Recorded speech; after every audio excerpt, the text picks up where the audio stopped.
नमस्कार, सत श्री अकाल, अस्सलाम वालेकुम, जय हिंद साथियों। आप सभी का तहे दिल से स्वागत करते हैं यूजीसी अड्डा के इस महामंच पे। खास इन्फॉर्मेशन आप सभी कैंडिडेट्स के लिए जिन्होंने नेट और बेट के इंतजार में रखे हुए हैं या लगे हुए हैं, जिनका नेट हो चुका है, जिनका जेआरएफ हो चुका है और बेट का काफ़ी दिनों से इंतजार कर रहे हैं, तो उन लोगों के लिए रास्ता साफ हो गया है कि आपको मौका मिलने जा रहा है अपकमिंग एग्जाम से पहले। सवाल यह है कि सहायक प्रोफेसर की भर्ती को लेकर बिहार में थोड़ा सा अब लग रहा है कि बहुत जल्द फॉर्म इस मार्च के बाद और अप्रैल से पहले बेट के फॉर्म्स आ जाएंगे और बहुत जल्द लग रहा है कि प्रक्रिया शुरू होने वाला है। उसके रिगार्डिंग कुछ न्यूज़ में आज के न्यूज़ डिफरेंट न्यूज़पेपर की कटिंग देखा। हर पेपर में कहीं ना कहीं बिहार के सहायक प्रोफेसर की नियुक्ति को लेके कहीं ना कहीं न्यूज़ रहा आज के पेपर में। लेकिन हम चलते हैं इस पेपर में कुछ चीज़ें बदलाव क्या हुए हैं, क्या आयु घटा है, क्या एलिजिबिलिटी में चेंजेस हुए हैं वो देखते हैं, क्या पीएचडी वाले मान्य हैं या नहीं, उन सब पर बात करेंगे हम लोग आज की इस सेशन में डिटेल में। थोड़ा अंत तक देखिएगा। कह रहा है कि बिहार विश्वविद्यालय सहायक प्राध्यापकों की नियुक्ति अब परीक्षा से होगी और नई नियमावली बन रही है। क्या है बन रही है? इसके तहत 160 अंकों की लिखित परीक्षा जो डिस्क्रिप्टिव होने हैं, ऑब्जेक्टिव नहीं डिस्क्रिप्टिव होना है, और 40 अंकों पर होगा साक्षात्कार इंटरव्यू। इसका मतलब है कि कुल 200 मार्क्स के पेपर है। जो नियमावली है वो कौन सा नियमावली है उस पर हम लोग चलते हैं थोड़ा सा डिटेल में। ये नियमावली आपको मैं थोड़ा सा बता दूं, ये नियमावली जो है अभी तैयार किया गया है ड्राफ्ट, और कई चैप्टर्स में इस चीज को लिखे गए हैं, सब्जेक्ट वाइज भी हैं। बहुत सारी चीजें हम लोग डिस्कस करेंगे। जैसे एग्जाम्पल के तौर पे नेट है, स्लेट है, जो सेट जैसे बिहार का अगर होता तो बेट कहलाता, ठीक है। उसके अलावा कोई भी व्यक्ति अगर पीएचडी है तो क्या उनको नेट देने की जरूरत है? अगर नेट उनका नहीं है और पीएचडी है तो क्या एलिजिबल है? बिल्कुल एलिजिबल है। इसमें वो चीज साफ कर दिया गया है। जैसे टीचर मींस असिस्टेंट प्रोफेसर, ये सब वर्ड का इस्तेमाल किया जाएगा। ये ड्राफ्ट है।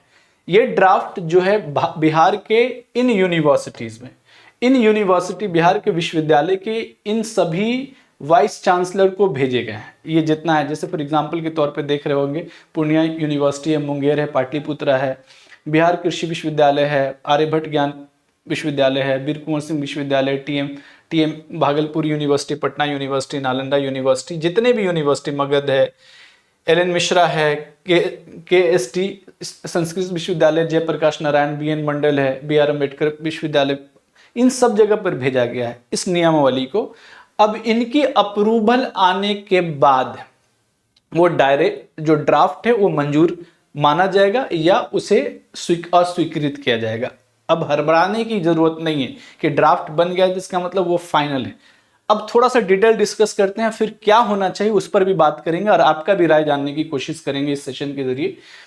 लोक भवन ने नई नियमावली का मसौदा राज्य के सभी विश्वविद्यालय के कुलपति को भेजा। वो ड्राफ्ट जो है सभी को भेजा गया है और 10 दिन के अंदर उन्हें इन पर अपना जो है संज्ञान या अपना जो है विचार देने की बात की गई है। माना जा रहा है कि कुलपतियों का सहमति के बाद नियमावली जल्द लागू हो जाएगा और लागू होने के बाद लोक भवन दैट इज द लोक भवन ने राज्य उच्चतर शिक्षा परिषद से 15 दिनों में नई परिनियम का मंतव्य मांगा। प्रस्तावित नियमावली में असिस्टेंट प्रोफेसर की नियुक्ति के लिए कुल 200 अंकों की चयन प्रक्रिया तय की गई है और इसमें न्यूनतम आयु 23 वर्ष और अधिकतम आयु कर दिया गया है 55 से 45 साल।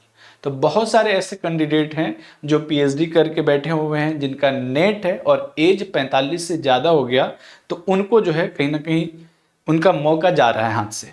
तो हालांकि उस पर भी कुछ ना कुछ सरकार ज्ञान संज्ञान लेना पड़ेगा। अब देखिए 160 मार्क्स के आपके होंगे पेपर। अगर डिस्क्रिप्टिव होता है फॉर एग्जाम्पल के तौर पे, तो यहाँ पे दिक्कत क्या होगा कि डिस्क्रिप्टिव में जो पेपर चेक करने वाले हैं अपने हिसाब से मार्क्स देते हैं। वो बखूबी आप लोग ये चीज समझते हैं। ये होना कैसा चाहिए? हाइब्रिड मोड, ऑब्जेक्टिव प्लस आपके डिस्क्रिप्टिव, जिस तरह से आपके केवीएस एनवीएस में आजकल होता है। अगर 100 क्वेश्चन जो है ऑब्जेक्टिव बेस होता और 60 मार्क्स जो है आपके डिस्क्रिप्टिव में होता, 4 मार्क्स का एक क्वेश्चन कर देते तो 15 क्वेश्चन हो जाता, 15 चौका 60।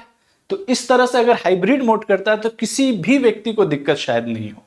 अब चलते हैं, इसके अलावा आयु की सीमा आप देख रहे हैं 45 वर्ष कर दी गई है। इसी प्रकार नेट, जेआरएफ और पीएचडी जैसी योग्यताओं को लेकर पात्रता के रूप में माना जाएगा, लेकिन इसके लिए अलग से अंक देने का प्रावधान नहीं है। पहले क्या होता था, जेआरएफ है उनको 10 मार्क्स, जिनका नेट 7 मार्क्स, जिसका नेट है उसको 5 मार्क्स, एपीए स्कोर के हिसाब से। तो बहुत सारे ऐसे लोग होते थे जिनके मार्क्स काफी ज्यादा बन जाता था और इंटरव्यू में मार्क्स कम भी मिले तो उनका सिलेक्शन ऐसे ही हो जाता था।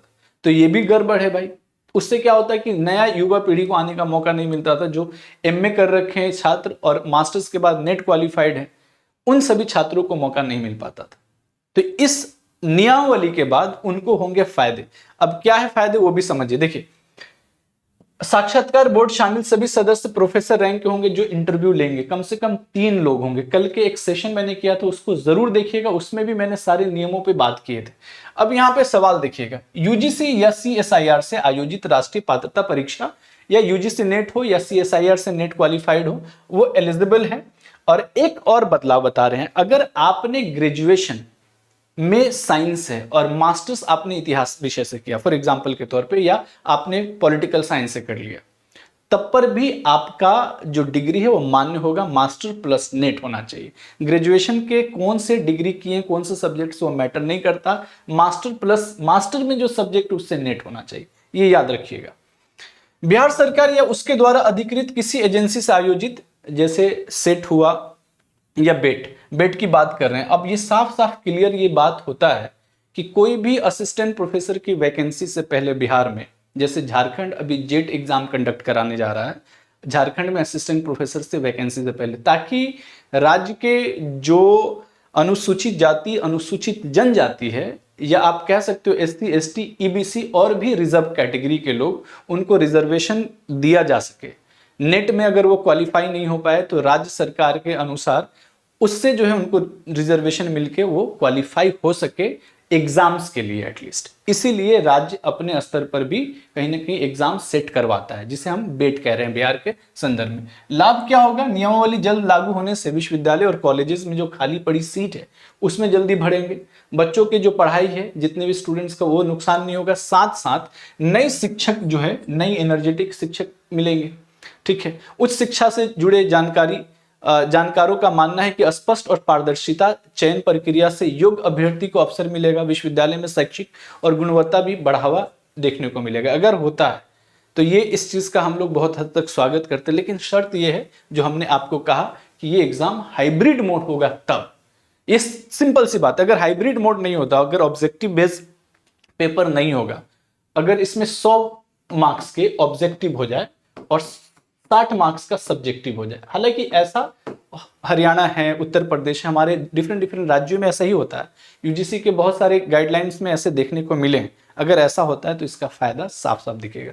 कुछ चीजें जो कल हमने आपसे डिस्कस किए थे, प्रोफेसर की नियुक्ति में कई बदलाव आपको देखने को मिला है कि नियमावली से शिक्षकों नियुक्ति के पास विषय का अपना गहरा ज्ञान होगा, प्रभावी शिक्षण क्षमता, नई एनर्जी आपको मिलेंगे, नई एनर्जेटिक स्टूडेंट्स आएंगे। ठीक है, मजबूत अनुसंधान दृष्टिकोण की अगर हम बात करें, ठीक है, मजबूत अनुसंधान दृष्टिकोण के हिसाब से देखने को मिलेगा। अब यहां पे एक सवाल क्या है, न्यूनतम 55% आपके मास्टर्स में सब होने चाहिए marks. SC, ST, EBC, BC, PW उम्मीदवार को 5% की छूट के साथ साथ नया गाइडलाइन के अनुसार बिहार में महिलाओं के रिजर्वेशन 35% लागू रहेगा। ये एक अपने आप में बिहार डोमिसाइल लागू रहेगा इस नियमावली के अनुसार, बता दे रहा हूं। डोमिसाइल, ध्यान से सुन लीजिए, डोमिसाइल और विमेन रिजर्वेशन, ये आपको खासतौर से यहां पे देखने को मिलेगा। इसका एक फायदा है, कोई भी व्यक्ति मास्टर कर रखे हैं और मास्टर सब्जेक्ट में नेट हो या सीएसआईआर नेट हो, स्लेट हो इत्यादि अगर है तो आप एलिजिबल हैं। यूजीसी नियम 2009 और 16 के अनुसार पीएचडी करने वाले छात्र को नेट से छूट है। अगर नेट नहीं है तो वो एलिजिबल है असिस्टेंट प्रोफेसर की वैकेंसी के लिए। एक बात और बता दूं, टोटल वैकेंसी की अगर हम बात करें ना, टोटल बिहार में वैकेंसी ऑलमोस्ट 9284 सीट खाली है। इतना सीट वैकेंट है, आप कह सकते हो इतना सीट आपका खाली है। बहुत बड़ा वैकेंसी है एक तरह से देखा जाए तो। आगे चलते हैं, कुछ चीजें। न्यूनतम आयु की सीमा भी आपने देखा 23 वर्ष मिनिमम और 45 वर्ष मैक्सिमम है। बहुत सारे स्टूडेंट है जो मास्टर्स करते करते नेट जीआरएफ क्वालिफाई करते हैं और जैसे मास्टर कंप्लीट हुआ उनके लिए ये गोल्डन अपॉर्चुनिटी है साथियों, जम के लगी है एग्जाम में, ठीक है। और आयु की गणना 1 अगस्त से के आधार पर होगी। ये सभी मसौदा तैयार हो चुका है। नियुक्ति की शर्त क्या है? चयनित उम्मीदवार को 5 वर्ष सेम यूनिवर्सिटी में, जैसे अगर मंडल यूनिवर्सिटी है या बीआरएमयू यूनिवर्सिटी है या नालंदा है या आप किसी भी यूनिवर्सिटीज में रिक्रूटमेंट होता है, 5 वर्ष आपको वहीं पे काम करना है, वहीं पे सेवा देना है और नियुक्ति पत्र मिलने पर 1 महीने के अंदर ज्वाइन करना अनिवार्य होगा। तो ये हो गए आपके कुछ डेटा। न्यूनतम अंक कोई भी व्यक्ति को क्वालिफाई करने के लिए 50% और SC ST PW के लिए आपके 45% जरूरी है। और शॉर्ट लिस्ट, साक्षात्कार के लिए शॉर्ट लिस्ट भी जो स्टूडेंट होंगे उनको अनिवार्य है जाना। लिखित परीक्षा उम्मीदवारों को ही बुलाया जाएगा और रेशियो है 1:3, 1 सीट पे 3 लोगों को इंटरव्यू में बुलाया जाएगा। ये आपको ऑलरेडी डिस्कस किया था हमने। ये है आपके कुल अंक, 200 पे आपके परीक्षा होंगे। लिखित परीक्षा में यही तो है कि डिस्क्रिप्टिव होना है। अगर ये 2 तरह से हो जाता है, ऑब्जेक्टिव प्लस डिस्क्रिप्टिव की अगर हम बात कर लें कि अगर हो जाता है तब ये मजेदार हो, अदरवाइज डिस्क्रिप्टिव में थोड़ा सा ट्रांसपेरेंसी कम दिखता है चीज़ों को लेके। और इंटरव्यू 40 मार्क्स के।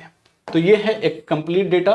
उसके अलावा अगर कोई व्यक्ति का सेम मार्क्स है, फॉर एग्जांपल 180 पे सिलेक्शन हो रहा है 200 में से और 2 व्यक्ति का मार्क्स सेम है तो उसे टाई ब्रेक कहते हैं। उस जगह पे नियम क्या है कि लिखित में, डिस्क्रिप्टिव वाले लिखित परीक्षा में जिसका ज़्यादा होगा उसको प्राथमिकता मिलेगी, उसको पहले चुना जाएगा, या अधिक उम्र वाले व्यक्ति को, कैंडिडेट को चुना जाएगा, या देवनागरी नाम में पहले, जैसे फॉर एग्जांपल अजीत है, अभिषेक है, उनका नाम पहले आएगा और बाद में रमेश जी का पहले लास्ट में नाम आएगा क्योंकि देवनागरी के हिसाब से। तो ये भी चीज़ है, ये तो ऑलरेडी पहले से भी ये नियमावली था।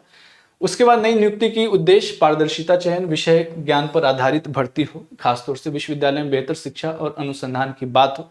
देखिए अगर इस तरह का अगर है तो गोल्डन अपॉर्चुनिटी है हमारे सभी भाइयों के लिए, अपकमिंग जितने भी हमारे कैंडिडेट हैं सबके लिए। लेकिन सवाल है हाइब्रिड मोड में एग्जाम हो तब।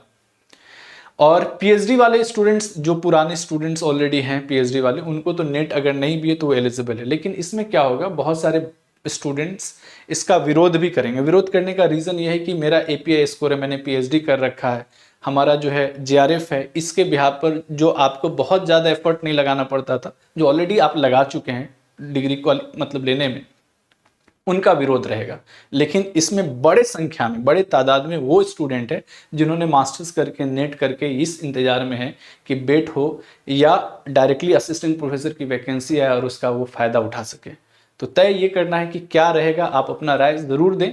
कुछ सेशंस में आपको और भी बताया जाएगा कि ड्राफ्ट क्या स्वीकार होगा कि नहीं होगा। ड्राफ्ट में जो जो पॉइंट्स हैं, यहाँ पे फॉर एग्जांपल के तौर पे मैं ड्राफ्ट की अगर बात करूँ, यहाँ पे जितने पॉइंट्स हैं, क्या ये सारे पॉइंट्स वैलिड है, इस पर भी बात चल रहा है। मुझे लग रहा है कि कुछ ड्राफ्ट में चेंजेस होगा और यही मेरा भी मानना है। आपका राय क्या है ज़रूर कमेंट करके बताएंगे।